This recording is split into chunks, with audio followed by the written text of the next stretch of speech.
भाई हमारी राष्ट्रीय राजधानी को बेहतर बनाने के लिए बहुत सारी पॉलिसीज उसके लिए बनाई जाती हैं। कुछ हमें पता लगती हैं लागू होने के बाद, कुछ हमारे को पहले पता लगती हैं। लेकिन जो नई दिल्ली की ईवी पॉलिसी 2030 है, उसका विरोध खुद भाई मारुति, हुंडई और टाटा जैसी कंपनीज भाई कर रही हैं।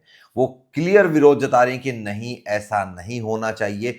क्यों कर रही है सरकार ऐसे? मतलब ये तो एक, वो कहते हैं, फिर वही शब्द मेरे को बोलना पड़ेगा, ये तो एक ऐसे मतलब डिक्टेटरशिप टाइप का भाई रूल हो गया कि नहीं, हमें तो ये करना ही करना है। और भी सॉल्यूशन भाई आप ले सकते हो इस चीज को ठीक करने के लिए, लेकिन ये करना तो टोटली गलत है। ये कहना है इन कंपनीज का, और ये है क्या जो आजकल सोशल मीडिया पे इतना चल रहा है, नई ईवी पॉलिसी 2030 दिल्ली। दिल्ली के लिए नई ईवी पॉलिसी जो लागू होने वाली है, अभी लागू नहीं हुई है, लेकिन ये पूरा प्रोसेस होता कैसे है और क्या क्या नुकसान होगा भाई। फायदा तो देखो भाई सरकार ही जानती है कि क्या फायदा होगा। सब कुछ ईवी करना चाहती है। होगा कैसे? अप्रैल 2027 से जितनी भी टैक्सीज हैं उनको 100% इलेक्ट्रिक होना होगा। उसके बाद जब अप्रैल 2028 आएगा, उसके अंदर सारी बसेस और डिलीवरी वैन्स जो हैं उनको भाई इलेक्ट्रिक होना पड़ेगा। और जब आएगा 2030, तो उसके अंदर कोई भी गाड़ी, चाहे पेट्रोल है, डीजल है, इवन आपके टू व्हीलर्स है, वो रजिस्टर्ड नहीं होंगे दिल्ली के अंदर। तो ये सारी इंफॉर्मेशन आपको मिलेगा जिस वीडियो में। तो hello ji, welcome back to channel. कैसे हैं आप सब? उम्मीद करता हूं आप सब बहुत अच्छे होंगे, फुल लाइफ को एंजॉय कर रहे होंगे। लेकिन भाई ये दिल्ली एनसीआर में रहना एंजॉय वाला तो नहीं रहा भाई यार। आए दिन कुछ ना कुछ भाई होता रहता है। अब जो ये ईवी पॉलिसी थोपी जा रही है, अभी मैं चेक कर रहा था CAQM की वेबसाइट पे, ठीक है, commission for air quality management है जो एनसीआर का ये देखता है। उनकी वेबसाइट पे कल का जो AQI था दिल्ली का, वो मॉडरेट था, 142 के आसपास था। और गुड़गांव का 217 था भाई। गुड़गांव का पुअर था और भाई दिल्ली का ठीक था।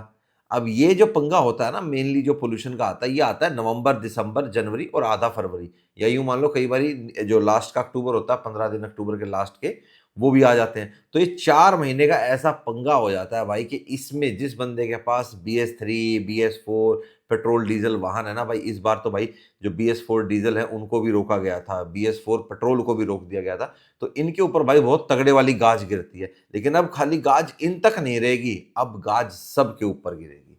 अब BS6 वाले भी रगड़े जाएंगे, लेकिन ऐसे नहीं, नए वाले जिनके पास है वो भी चलाएंगे। लेकिन पता नहीं सरकार भाई फिर कोई पॉलिसी ला देगी कि अब ये भी बंद करो। आज की डेट में सरकार ने जो BS6.2 बना रखा है, उसके तहत भाई हमारी गाड़ियां कम पोल्यूशन करती हैं। इंजन में प्रॉब्लम आ रही है, हाई एफिशिएंट गाड़ियां बनानी है, इंजन क्या बिल्कुल गला घोट रखा है, सब कुछ जो भी, चलो ठीक है। चलाने के मजे तो अब छोड़ दो, अब आप उस चीज को भूल जाओ कि भाई चलाने के कभी मजे होते थे। ये लास्ट फेज है गाड़ियों को चलाने का मजा लेने का। आगे आगे तो चलाने का मजा बिल्कुल भी नहीं रहेगा। फिर बंदा अपने आप ही सोचेगा कि यार ईवी ले लेता हूँ, थोड़ी भाग तो लेगी। लेकिन ईवी सिर्फ एक विकल्प के तौर पे होना चाहिए, थोपना नहीं है, चॉइस होनी चाहिए। जैसे हमारे को कुछ सालों पहले CNG एज ए चॉइस मिली थी, थोपी नहीं गई थी, तो आज भी हमारे ऊपर थोपना नहीं चाहिए ईवी को। भाई EV policy, EV is not the future. Hybrid को हम मान सकते हैं, लेकिन ईवी अकेला एक फ्यूचर नहीं है। CNG के लिए आज भी घंटों लाइनें लगती हैं भाई। बहुत से CNG पंप्स ऐसे हैं जहां खाली पड़े रहते हैं, लेकिन जो मोस्टली यूज होते हैं, जो सिटी के अंदर हैं, जो सारा दिन यूज होते हैं, उन पे आप देखो भाई घंटों लाइन लगती है। अकेले दिल्ली NCR की बात नहीं कर रहा, सारे मेट्रो सिटीज की मैं बात कर रहा हूँ। बॉम्बे हो, बेंगलोर हो, चेन्नई हो, सब जगह भाई CNG पर लाइन लगती है। तो भाई जब CNG की लाइन अभी तक ठीक नहीं हुई है, ईवी का आपको पता है भाई बिजली इतनी कहाँ से लाओगे? और हम मोस्टली बिजली कहाँ से उत्पन्न कर रहे हैं? कोयले से। तो क्या वहां पोल्यूशन नहीं हो रहा है? फिर या तो सोलर सिस्टम पे जाओ। अभी रिसेंटली जब मैं केरला गया था, मैंने भाई वहां देखा, पहली बार मैं कोची एयरपोर्ट गया था भाई, सब कुछ तो सोलर पे है उनके वहां। तो आप सोलर पे क्यों नहीं डालते? सोलर को तवज्जो दीजिए। जो अभी आप सब्सिडी दे रहे हो, सब्सिडी को बढ़ाइए ताकि लोगों के अंदर उत्साह बढ़े, ताकि लोग अपने घरों में, ऑफिसों में, बिल्डिंग्स में, ये जो इतनी बड़ी बड़ी बिल्डिंग्स बना दी जाती हैं, दिल्ली NCR में इतनी बड़ी बड़ी बिल्डिंग्स है, इतनी गर्मी तो पड़ती ही है, तो बाहर जो इतना शीशा लगा दिया जाता है, इसको सोलर प्लेट में कन्वर्ट क्यों नहीं करती सरकार? क्यों नहीं प्रेशराइज करती बिल्डर्स को कि आप सोलर प्लेट्स लगाइए, सोलर के ऊपर जाइए? तब तो हम सोचे भी कि हाँ भाई सरकार इस तरफ भी सोच रही है। खाली सिर्फ इसके ऊपर भाई डाब दे देना, वो गलत है। तो अब आपको विस्तार से बताता हूं कि सरकार का ये कहना है कि जो गाड़ियां हैं, वो जो अप्रैल 2027 अगले साल जो है, जब कैफे 3 नॉर्म्स लागू होंगे, उसके ऊपर मैं वीडियो ऑलरेडी बना चुका हूं। डिस्क्रिप्शन में लिंक छोड़ दूंगा उस वीडियो का, वहां आप डिटेल जाके देख सकते हो कैफे 3 नॉर्म्स क्या है, ये सब कुछ। तो जब कैफे 3 नॉर्म्स आएंगे अप्रैल 2027 में, उस टाइम पे सबसे पहले भाई टैक्सीज को इलेक्ट्रिक होना होगा। सबसे पहली गाज गिरी ट्रांसपोर्ट व्हीकल्स पे। उसके बाद जब 2028 आएगा अप्रैल का, वहां पे जितनी भी बसेस दिल्ली में चलती हैं, जितनी भी भाई आपकी डिलीवरी वैन्स हैं, सबको ईवी में कन्वर्ट होना पड़ेगा। देखो मोस्टली जो एफएमसीजी प्रोडक्ट्स हैं जो डिलीवर होते हैं डेली हमारे घरों में, अमेजॉन, फ्लिपकार्ट, जिन सबसे भी होते हैं, वो मोस्टली जो उनकी डिलीवरी वैन्स है वो उसको ईवी में कन्वर्ट कर चुके हैं।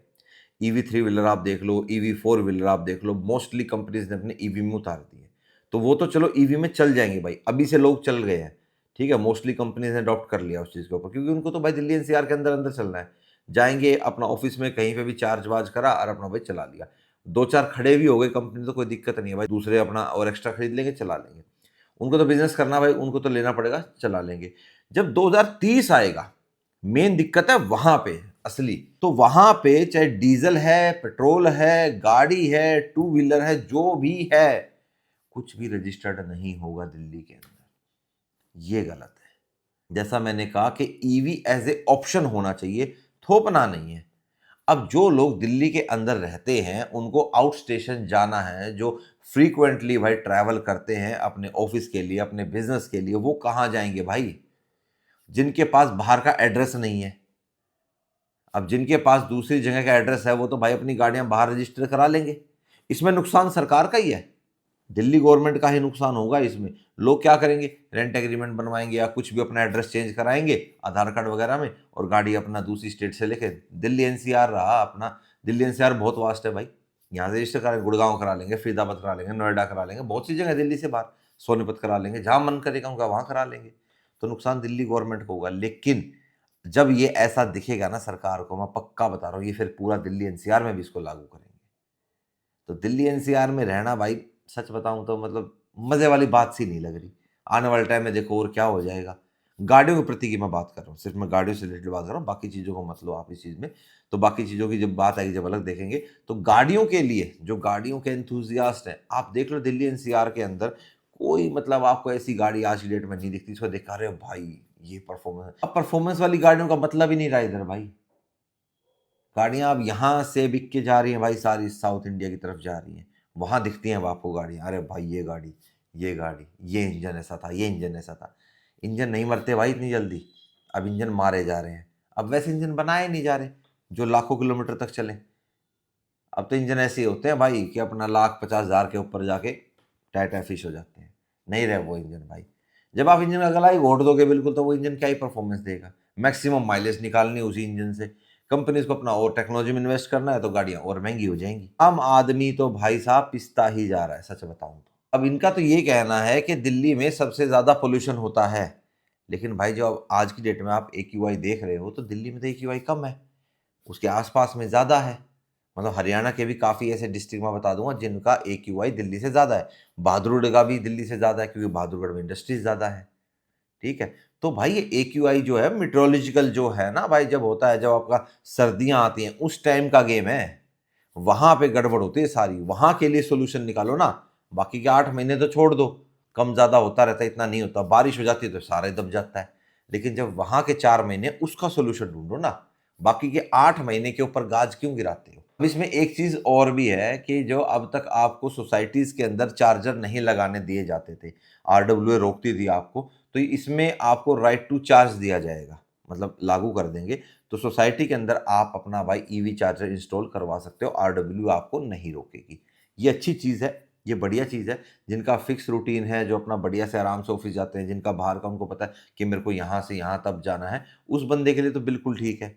लेकिन जिसका भाई कुछ ऐसा अता पता ही नहीं है कि आज वो कितने किलोमीटर चलेगा या आगे जाके उसको आगे जाना पड़ गया, तो उसके लिए तो ईवी थोड़ा सा सिरदर्दी वाला सिस्टम हो जाएगा ना भाई, जब तक इंफ्रास्ट्रक्चर वैसा नहीं हो जाता।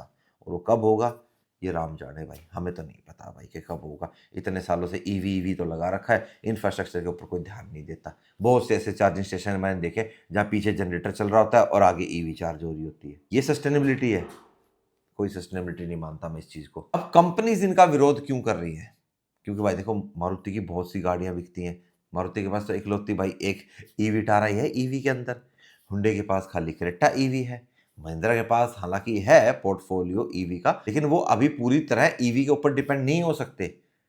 ठीक है, दिल्ली एनसीआर में बहुत गाड़ियां बिकती है, तो इन तीनों कंपनीज या और भी अभी कंपनी भाई विरोध में आ जाएंगी, इन सभी कंपनीज के बिजनेस पे फर्क पड़ेगा, बिल्कुल पड़ेगा भाई।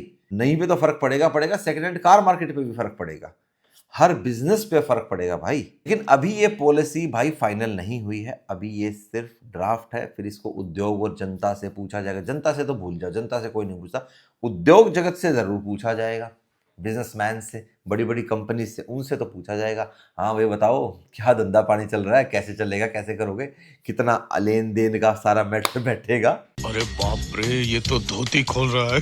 ठीक है, तो उसी हिसाब से भाई ये पॉलिसी लागू होएगी। तो बाकी आप बताओ भाई, आपका क्या मानना है कि क्या 2030 की जो ये ईवी पॉलिसी है इसको लागू होना चाहिए 2030 में? क्योंकि 26 आ गया भाई, ज्यादा टाइम बचा नहीं हमारे पास, 3 एक साल बचे हमारे पास, चौथे साल में लागू हो जाएगी। 26 शुरू हुआ, खत्म होते भी पता नहीं लगेगा, इसलिए मैंने इसे 3 साल बोल दिया। ठीक है, 27, 28, 29, क्योंकि हर साल एक घटता भी तो जाएगा।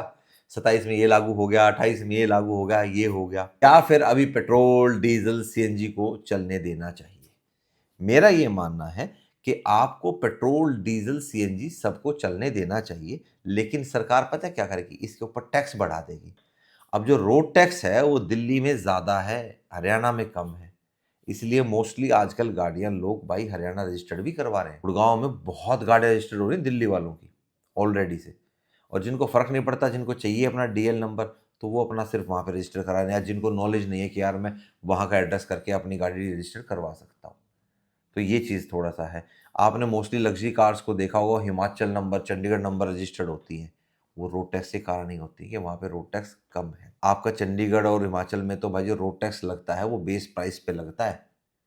जो हमारा एक्स शोरूम है ना, उस पे रोड टैक्स नहीं लगता। जो एक्स शोरूम है उसके अंदर आपका स्टेट जीएसटी और सेंट्रल जीएसटी होता है, उसको हटा के जो बेस प्राइस होता है ना, उसके ऊपर टैक्स लगता है, तो उनका रोड टैक्स और कम हो जाता है। एक तो वैसे रोड टैक्स कम, ऊपर से बेस प्राइस भी कम, तो भाई वहाँ पे उनके पैसे बच जाते हैं। तो मोस्टली लग्जरी गाड़ीज में ज़्यादा देखने को मिलता है, और ये एजेंसी वाले अपने आप करवा देते हैं भाई, वहाँ का रेंट एग्रीमेंट बनवाते हैं और अपना रजिस्टर करवाते हैं, सब एजेंट बैठे इनके अपना वो करवा के दे देते हैं। तो आने वाले समय में अगर ये पॉलिसी लागू हो गई तो मोस्टली लोग ऐसे ही करेंगे, वो दूसरी स्टेट से रजिस्टर्ड करा के चलाएंगे। लेकिन जब सरकार ये देख लेगी कि बाहर की रजिस्टर्ड हो रही है, हम नुकसान में जा रहे हैं, तो पॉलिसी रिवोक भी हो सकती है, या फिर पूरे दिल्ली एनसीआर पे भी लागू हो सकती है, तो गाज फिर सब पे भी गिर सकती है। मेरा मानना तो यही है कि हमें ईवी एज ए चॉइस मिलनी चाहिए, हमारे ऊपर थोपनी नहीं चाहिए।